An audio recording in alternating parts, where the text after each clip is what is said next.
अस्सलाम वालेकुम। हसदे रहो वसदे रहो ते खेडते रहो। बाबे दी साह साह नाले दुआ है ते बाबे दा सलाम आजाना तौर ते कबूल करो। ते मैं एक छोटी जी गल करनी है, वो जरा गौर नाल सुन लव्या। भाई जिस टाइम हुकूमतां दे रोले पाउंदे ने असीं आ रोड च ब्लाक करने आ ते यार वो अपना नुकसान ही असी करने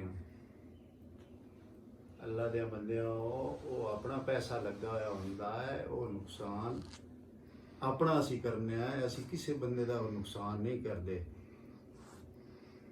ये उतार चढ़ाओ हुकूमतां च हुंदा रहिंदा है ते इस तो थोड़ा जिहा अवॉइड नाले जिन्ना अजे कोई हस्पताल जांदा पिया हुंदा है ते वो जिहड़ा बेचारा उत्थे ही मर जांदा, गुराह डकिया होया हुंदा इन्ने। किसी मेरी धी भैन नूं तकलीफ है, उंज डिलीवरी का मसला है, वो भी बेचारी तकलीफ ही हुंदी ते इस तो थोड़ा जिहा ना मेरा भाई अवॉइड करो। ते पंजाब वसेब दे विच इहो जिहा गल नहीं होनी चाहिए, प्यार मुहब्बत होना चाहिए ते एक मुठ होकर आना चाहिए सानू।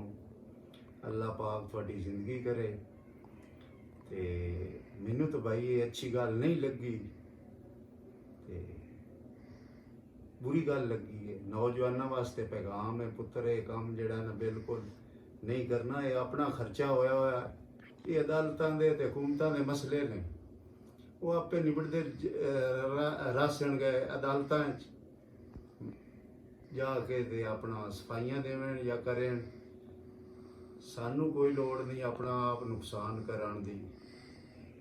ते पंजाब दा वसेब प्यार मुहब्बत दा दरस दिंदा ते ये बिल्कुल गलत बात है, गलत गल है जिहड़ी मैं महसूस कीती है। ते मैं आख्या भी अपने धीआं पुत्रां नूं समझावां, जे समझ चाहे ते बाबे दी गल नूं लाइक करिया ते एक घंटड़ी है वो भी दबाई करो, घंटी भी। चंगियां चंगियां गल्लां मैं दसना, पहली गल कदी नहीं मैं दसी।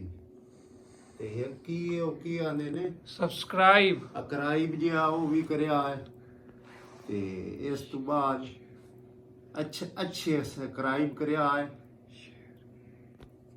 शेयर भी करिया है ते मिन्नत वाली गल ही ने।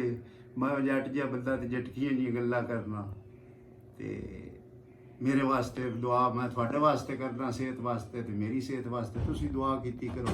इस तो बाद अल्लाह पाक थोड़ी जिंदगी करे ते बाबे का सलाम है ते पाकिस्तान जिंदाबाद।